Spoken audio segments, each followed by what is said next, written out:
na ife akarịgo m mmụọ mepe m ebido onye ka anwụgo siwa ya anwụgo Obibi anwụgo kpachakwa ofu onye anyị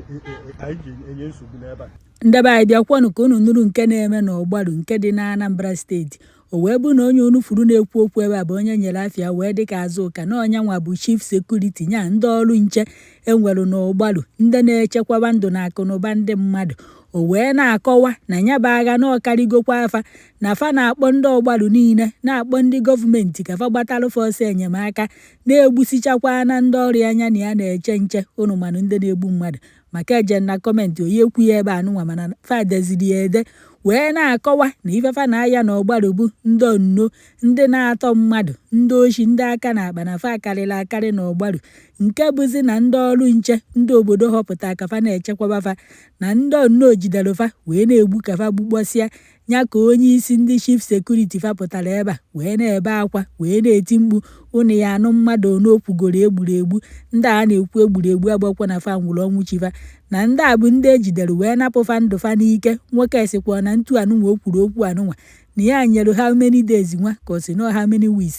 na ọ bụrụ na obodo agbataghị ọsọ enyemaka gbasara ya bụ ife na ọ ya resign kwanụ na ya bụ ọrụ na ọ ya alụzikwa otunye ndị ya na ọ na-echekwaba ndị obodo. Ndị mmadụ nọzi na kọmentị wee na-ajụ kedu ụdị ọsọ enyemaka ya agbatalụfa ọ na fe enweghọ ngwa ọgụ fa ya eji wee chụ ndị ntọrị na ndị na-egbu mmadụ ka ọ na fe enweghọ mmadụ ya enyelụfa aka wee lụọ anya bụ ọrụ ka ọ na onweghọ ndị na-apụta ka enye aka ka fa du n'igwe buo ibu wee lụọ anya bụ ọrụ na aghọtakwa na ụdị ọsọ enyemaka fa chọọ ka agbatalụfa na igotalụfa ngwa ọgụ fa ya eji wee chụ ndị na-achụfa chụa ndị oshi chụa ndị onno chụa ndị na-atọrị mmadụ. Ama akwọ m unu ya egenya bụ ife ka unu nụkwanụ ka o si wee kwu ya maka na ife nji wee kọrọ ya na-eme ịkọ ya maka na nke ọzọ bụ ndịde ka ederie nke a ukwuru ebe anụnwa ọ kọwaghọ ndị na-achụfa okwughọ ndị na-egbufa mana ife ọ kpọrọ afa bụ ka esi egbu ụmụ ọrịa na ka o ya esi wee resign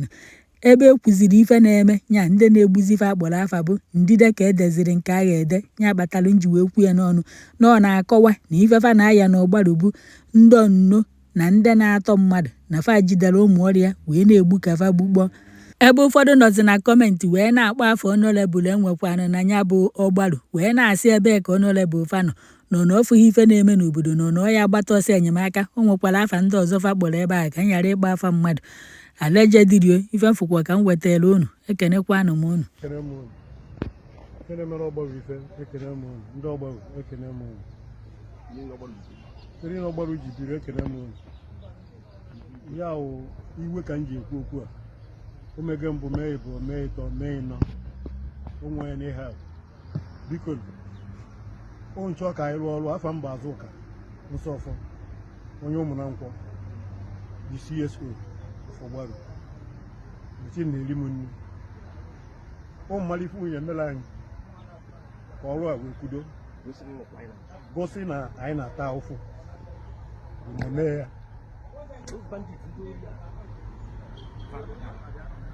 nna ahụ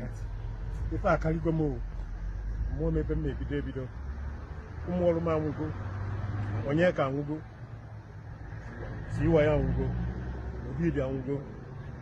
kpachakwa ofu onye anyị ji enye nsogbu n'ebe a abụgokwa yesterday ndị Ọgbaru ụmụnna ọ na-amenye anyị aka na-agwa anyị ka anyị resign ya n'ọrụ a okwu a m kwuru biko 1 week ka nye ọ bụrụ na o nwere iwu mere anyị chọrọ na resign ya na achọ ndị ọzọ wee tinye n'ọrụ.